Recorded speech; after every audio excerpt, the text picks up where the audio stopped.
What's up, Coordination? On the podcast today, I've got John Hillis, who is the founder of Cabin. Cabin is a co-living and co-working community for solar punks, for Web3 people that basically allows you to live in nature and hang out with your favorite crypto friends while co-living and co-working and creating memes together. So Cabin just launched, and so we are celebrating the launch with a Green Pill episode. On this episode, we talk about John's experience in learning about American nature writing and learning about geology in the field, environmental policy and ethics. We talk a little bit about his solar punk vibes and also his affinity for Elinor Ostrom and other theories of common pool resource management and how we put that in practice at Cabin.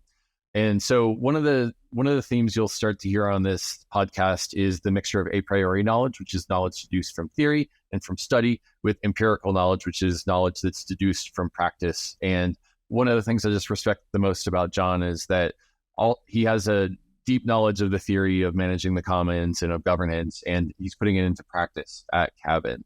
And things get real when you co-live together. There are governance problems. We talk about who does the dishes in Cabin communities. Who does the dishes is kind of an example of a common pool resource problem that we live every day in our everyday lives. So really fun episode with John. I just respect John so much as a thinker and a doer in the space, and that's why I think you're going to enjoy this episode. ATHENA DAO is addressing the underfunded areas of women's health, such as menopause and endometriosis. ATHENA is a community-driven DAO, giving women a say in decision-making and funding the scientific breakthroughs that impact their lives. With cutting-edge technology like Molecule's IP NFT framework, they invest in research IP that ensures exclusive licensing rights. ATHENA DAO is raising awareness to women's health research, working alongside existing organizations. So join ATHENA DAO today to help change the landscape of women's health research. What's up, John? How you doing? I am doing well. How are you, Kevin? Pretty good.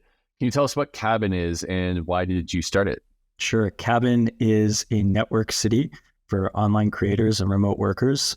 So we are a global network of neighborhoods where you can co-live and create in nature. We started it. It's a DAO. It's a community. And we started it because we wanted to build new ways of living. We have seen the ways in which people, loneliness is at an all-time high in the United States. Standard of living has been dropping for 30 years. The basic costs of living, things like food, housing, healthcare, education, have been going up. And we think that there is an opportunity to go out into nature and to use the internet and blockchains as a new organizing structure for how we can build new cities that solve some of these core problems. I want to drop in a little bit to the why a little bit more and how your thinking has been informed by some of the work that you've done in the past. But maybe we can just start with the object level of where are there cabins that I can join and how would I join them if I'm a listener that's interested in getting involved? Yeah, for sure. So this week, Cabin officially launched our network city, which is starting with a set of over 20 properties, which we call neighborhoods, which are all over the world in beautiful natural locations. Where you can go and co-live with other like-minded solar punks. And in order to get involved, you can head over to the website cabin.city. You can check out the neighborhoods.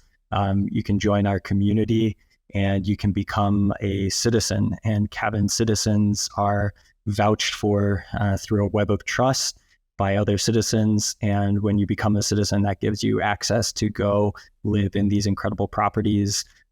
We also do work stay exchange programs where you can go and help build physical infrastructure, help grow food, help gather people, and in exchange have a free place to live as you bounce around the world and spend time with incredible humans in nature. I recently went to Metacamp, which is another sort of like, it was really kind of a vacation community, but it was really fun to be in nature with all of my crypto nerd friends because I was getting the stimulation of being outdoors in the fresh air and everything.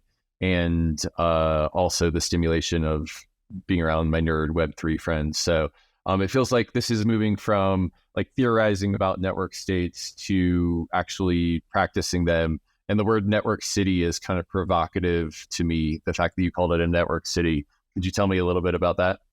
Yeah, sure. So I think you're exactly right. What we try to do at Cabin is, live in the practical reality of implementing these ideas. And, we've both been interested in the idea of network states and Balaji's book about that, but also I think critical of a lot of the, ideas in that book. And probably the biggest thing that we are critical of is, that it's a lot of theory without a lot of practice. And we believe that cities are a fundamentally better way to think about these structures than states. States were this entity that formed in relation to a sort of post-kingdom world that we were transitioning into, post-Westphalian era, in the emergence of nation states. And we believe we're going through another major change like that. And rather than trying to recreate the last system, states, which were primarily built, from like a political theory perspective to address the needs of bringing together these huge groups of people into these, large top-down structures that could replace kingdoms.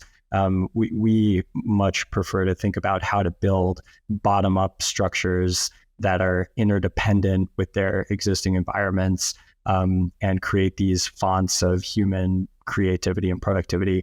And those are what cities have always been throughout history. You've got this take that I just love. I think it was at your Zuzalu presentation. Someone sent a Twitter picture of you saying people want to start network states, but they've never hosted a dinner party. I might be butchering your take, but I just thought that was extremely provocative. You want to tell me about that take at all? Yeah, for sure. So yeah, that's actually a borrowed tweet from a guy named Richard Bartlett. I think he's the one that originally said something like that. But we really take that to heart at Cabin. We believe that, there's a whole lot of people out there that want to start these things called network states, and they've never thrown a dinner party. They've never co-lived. They've never, learned how to clean up the dishes. And, if you want to talk about common pool resource problems, start with cleaning up the dishes in a co-living house. And if you can't solve that problem, then probably don't try to implement any more complicated governance structures. Increasingly, one of the trends that I've been trying to do with this podcast and also in my own work is recognize the different types of knowledge that exist out there. So there's a priori knowledge, which is deduced from theory. And then there's empirical knowledge, which is deduced from practice. And it's in the combination of that theoretical knowledge and that empirical knowledge that I think that we really get to grasp the whole elephant of what a crypto-enabled lifestyle could be, or what a regenerative crypto lifestyle can be. And, one of the reasons I was interested in talking to you is that we were nerding out about Elinor Ostrom on Twitter. And we were originally going to do an episode about Elinor Ostrom, but now that it's 4 months later and Cabin has just launched, it feels much more germane to talk about the Cabin launch and actually practicing the commons in these Cabin network cities. And so, how are the dishes done in one of these Cabin network cities? Like, what's the combination of what we can learn from the theory and the actual practice of doing it together? And how are the commons managed at these cabins? Yeah, there's a lot to unpack there. But let's just start out with, like I mentioned, over 20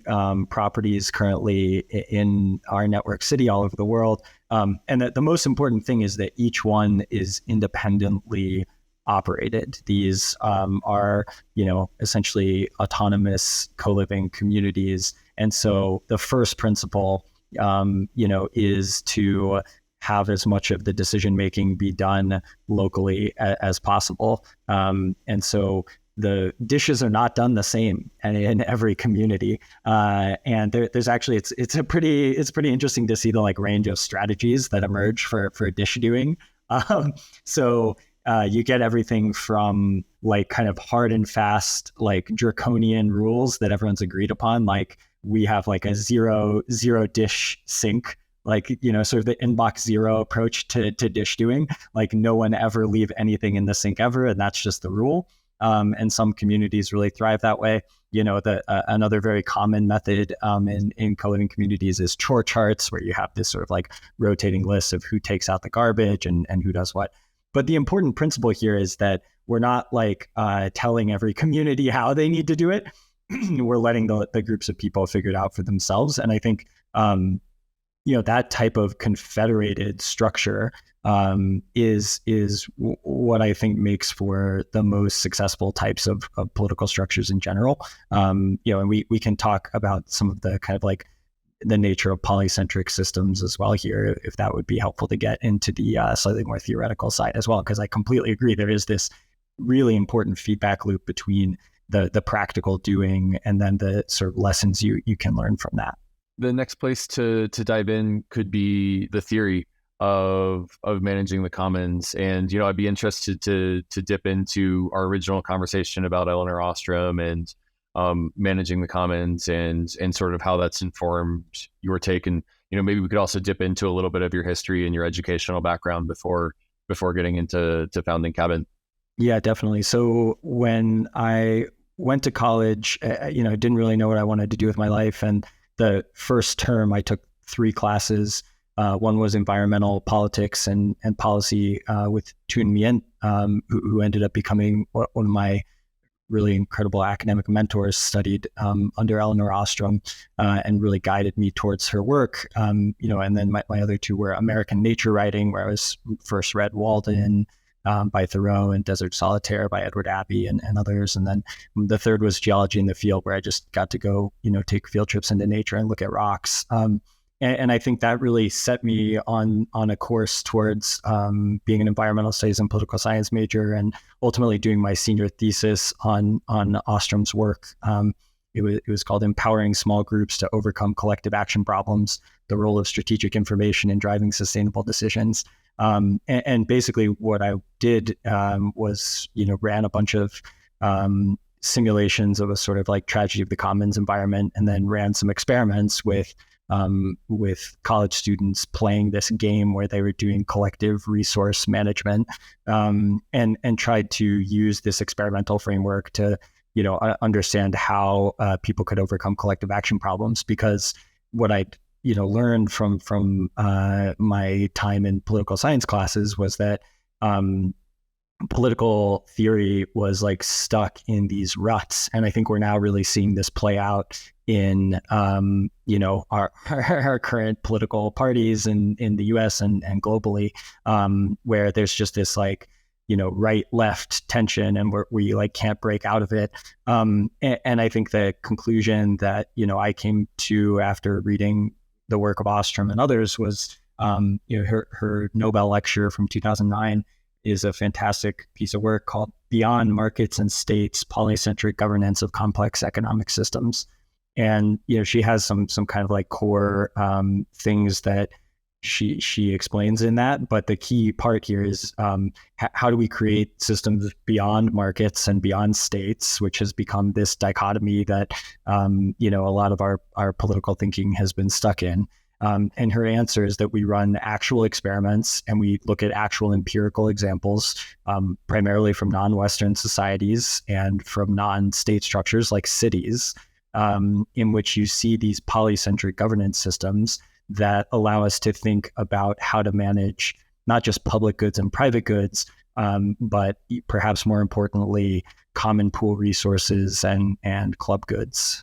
Yeah, I'm wondering if we could get into a definition there. So polycentric, just deducing from the word, means there's multiple centers. So poly means multiple, and centers means many. So is that like how in America we have city councils, we've got the state government, we've got the federal government, and to some extent there's the UN and sort of like NATO and all of that kind of stuff. Is that an example of polycentric governance? Yes, I think so. I think certainly the United States, the founding fathers of the U.S. understood the importance of these like confederated structures. Even going back, I think some of the like Rousseau, even though he was kind of a lot of his writing ended up being responsible for what ended up, kind of turning into nation state structures. I think he understood that there were actually better ways of doing things, and he left some breadcrumbs in his writing that pointed to these sort of like confederated structures that, like what you're describing.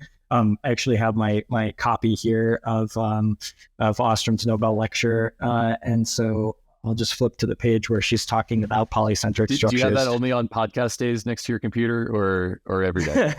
I have been carrying this one around in my backpack for a little while, but I definitely whipped it out for this podcast. Yeah.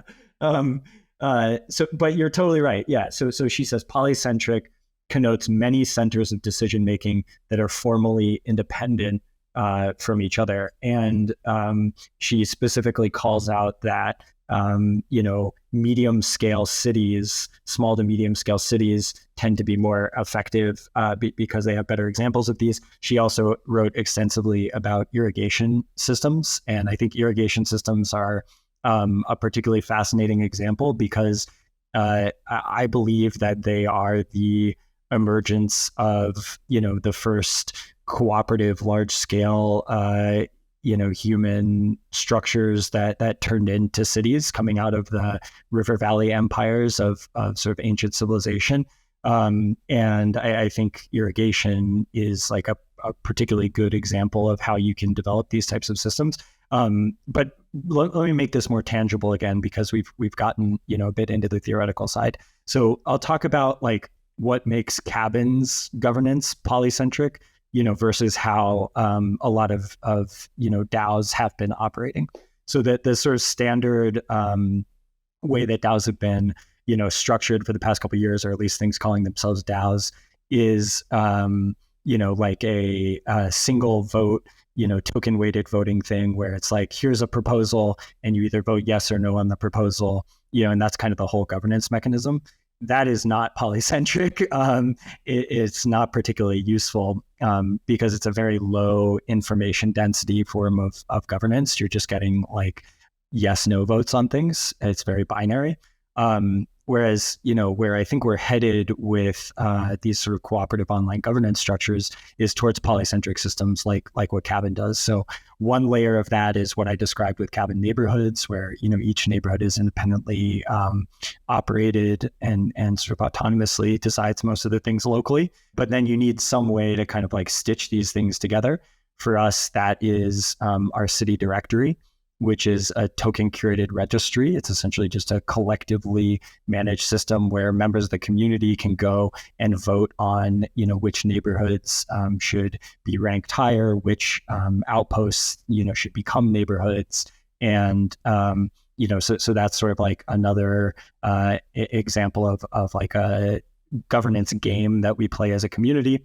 Another one is our citizenship system, which I mentioned, uses a web of trust vouching network. So existing citizens have to vouch for people to become citizens. That is a different center of governance, right? Another governance game where each citizen has the power to decide on new citizens.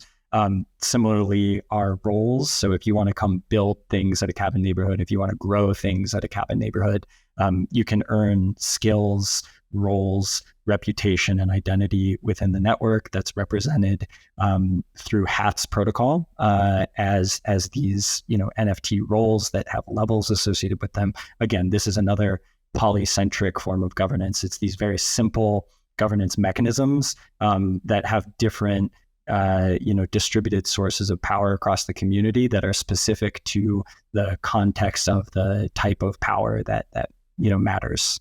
So it seems like you're putting this into practice in a big way at Cabin. I mean, and I think that one of the things that I just want to highlight here is how front and center these things are to actually be co-living with people and to be using crypto-based governance with them. So it's not like where it's a DAO, like you live separately and you engage on a governance forum and it's all sort of theoretical. But it's actually like very existential when you're IRL with these people. And that's what I think is most impressive about the Cabin Network City is that you're putting these tools to practice in in a place that's you can't just put it out of sight, out of mind when there's dysfunction. And so I think it's quite profound that that you're doing that. And I guess I'm wondering, like, what are the most interesting governance things that have happened as you've launched the Neighborhood Zero and the first couple of cabins? Yeah, it's a good question. I think co-living is a kind of wild thing where, you talk to anyone that's tried to run co-living communities, particularly if they've done it over any significant period of time. And there's both like incredible, wonderful stories of people coming together, and then often, some like real horror stories of like things not going as planned, or it can really only take one person to make for a really challenging living situation. And so what we try to focus on first and foremost is just like bringing great people into the community. And I know that sounds so simple, but like the core of communities is people. The core of good governance is good people. And so if you can just focus on like having a really high bar for who you bring into an environment, to live with you, and then build the sort of basic systems that allow people to be the best versions of themselves. And, it really doesn't even matter that much like which specific systems you choose, as long as they have legitimacy and like the capability to accomplish your goals within the group. Like I gave with the example with, different co-living communities have different ways of doing dishes, but the key thing is that everybody feels good about how the dishes got done. And so, as long as you can like maintain a really high bar for the people, and then just put the basic systems in place that everybody understands and agrees to, then I think you can get really incredible outcomes in terms of the relationships that get built, and just the cross-pollination of creativity and energy that can come out of those communities. One of the other things that I think is sort of an interesting intersection of crypto and IRL living is this idea of role cards and passport stamps that you all have. So the roles that I see on the website are caretaker, builder, gatherer, naturalist, creator, and resident. And so recognizing that people have different ways of contributing that are complementary to each other, and enshrining that in the product, I think is pretty interesting as well. Yeah, we started out with this idea very early on at Cadman, called like manifest your role. And, we saw that this worked really well initially, to have people come in and just be like, I want to do this thing, right? And I think when you're a small community at the beginning, when you're attracting like really, autonomous people who can come in and like define those roles in a sort of greenfield environment, that's great. But at some point, what we realize is that you do want people to manifest their own roles and their own contributions, but you really need to give them frameworks to do it.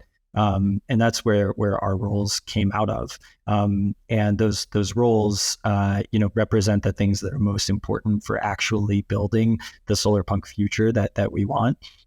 People who can come out and actually help learn or contribute to building housing, building infrastructure, growing food. And I think these are skills that not a ton of like, people have anymore. And, but they're actually skills that like a lot of people can have. And it turns out YouTube is like chock full of amazing videos on how to build things and how to grow things. And, we have a network of people who are really amazing at these skills. And I think we're increasingly with where AI is going, and with the things that remote work unlocks, we're headed towards a world where many more people are going to be able to start working with their hands again in ways that I think can be deeply fulfilling. I have lots of friends who are software engineers who have started taking carpentry classes at their local community college, because, I think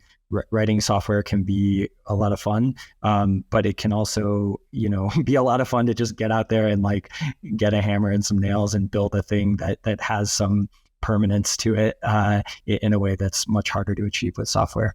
Yeah, I mean, I think that might be an action item for the listener. If you're someone who builds software and works digital, the next time you build something physically, whether it's carpentry or pottery or some other thing, just sort of reflect in your mind about the difference between the embodied experience of building versus building with your mind and with your keyboard. I think that there's probably something profound there to think about. And one of the things that I think is really interesting about Cabin is this intersection of the IRL skills and being in nature, but with high technology. It feels very high technology, but also high localist and high nature. And I think that's an interesting combination of skills and mindsets that I remember in college, this woman that I was friends with at the time was like, how can you be both high tech and high nature at the same time?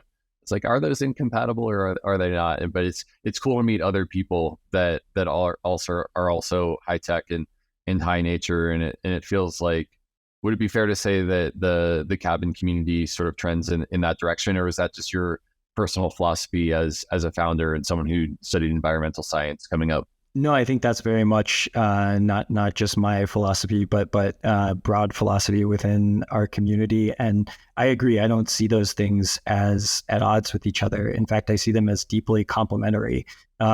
What I find is that there's only so many hours a day I can sit in front of a computer. There's also only so many hours a day that I can like sit there with a wrench, like fidgeting with a broken pipe.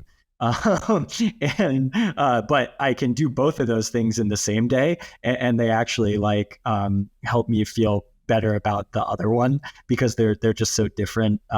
And so I see them as very complementary. And I think this is part of what's beautiful about Cabin's Network City is that the reason why people want to live in cities is because they want to be around other really smart, interesting, ambitious people working on frontier technology. But the type of people who are interested in Cabin, they do want that, but they also want to touch grass. They want to go outside.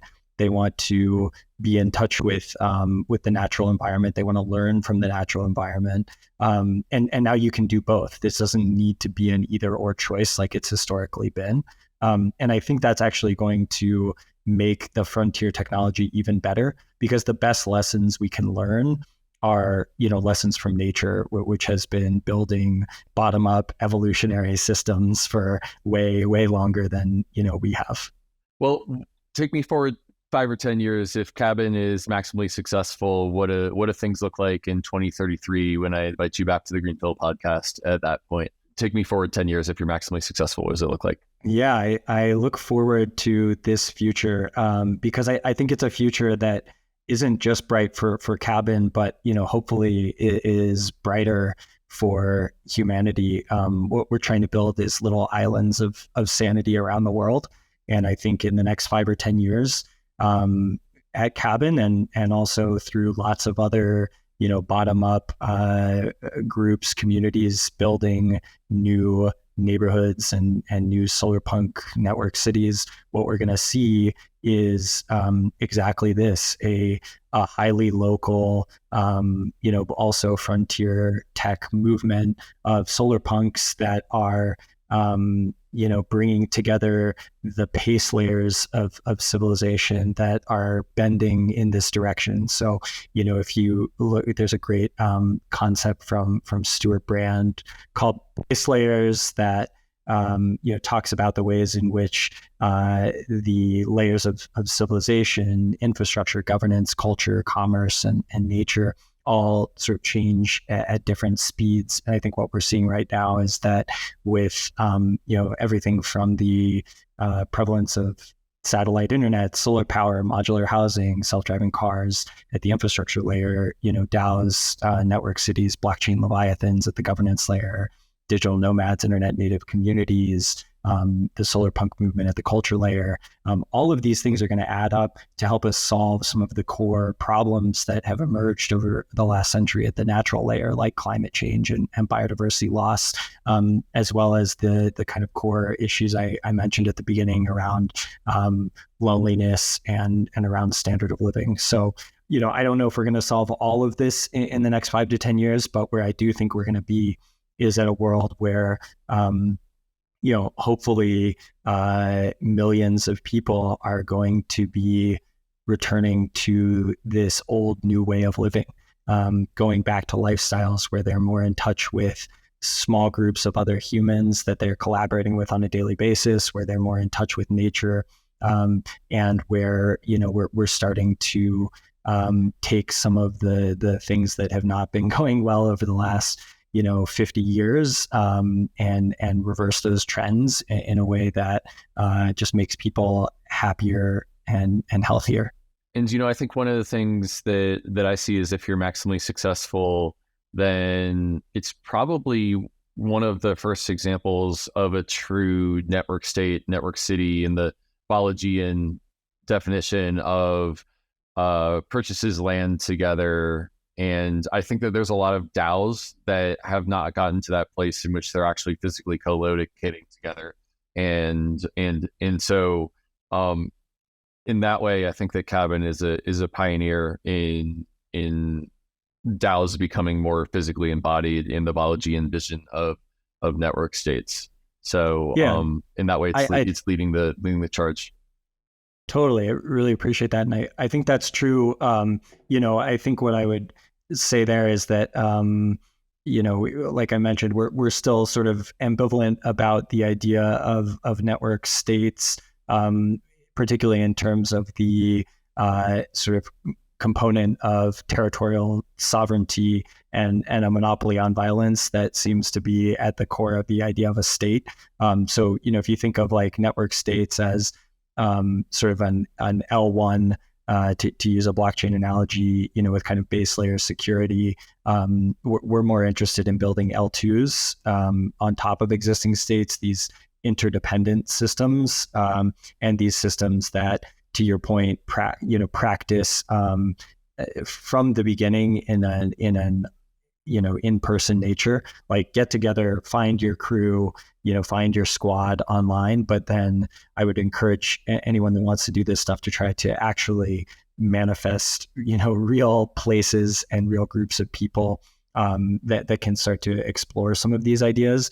And my guess is that where we're all going to end up here is that there will be these, incredible networks and overlapping confederations of, solar punk places and communities all over the world. But that by the time we get there, we're probably not going to call them states because they're going to, look pretty different from our existing state structures. I'm wondering if there's anything that I didn't ask that you want to tell me. I feel like you just have this breadth of a priori knowledge and also empirical knowledge and a lot of experience in the space. So is there anything I didn't ask that you want to tell the audience? Yeah. I would also, we touched some on, the kind of political theory around the current state of the left-right divide. And we talked some about Ostrom's work. One thing that, we didn't touch on that I'd really encourage anyone interested in this stuff to dive more into is the history of cities, and in particular, the history of the emergence of cities across both Western and non-Western civilization. If you look at, just to start with Western civilization, the kind of like major periods that historians typically use: ancient, classical, medieval, modern. Across each of these eras, you see a set of technologies. We talked about irrigation, for the kind of first cities that moved out of ancient civilization. But similarly, you see, the way that the alphabet and naval trade led to Greek city-states and federated groups of city-states that eventually led to the Roman Empire. Similar thing in the medieval age with market towns and trade leagues, in the modern period with the printing press and New England towns. And, I think we're seeing now the same thing with computers, internet, blockchains, leading to this new way of building cities. And what's really important to understand here is that these things start out, with these technologies and these decentralized movements, and then federate and centralize over time. And so, the history is obviously very long and complicated.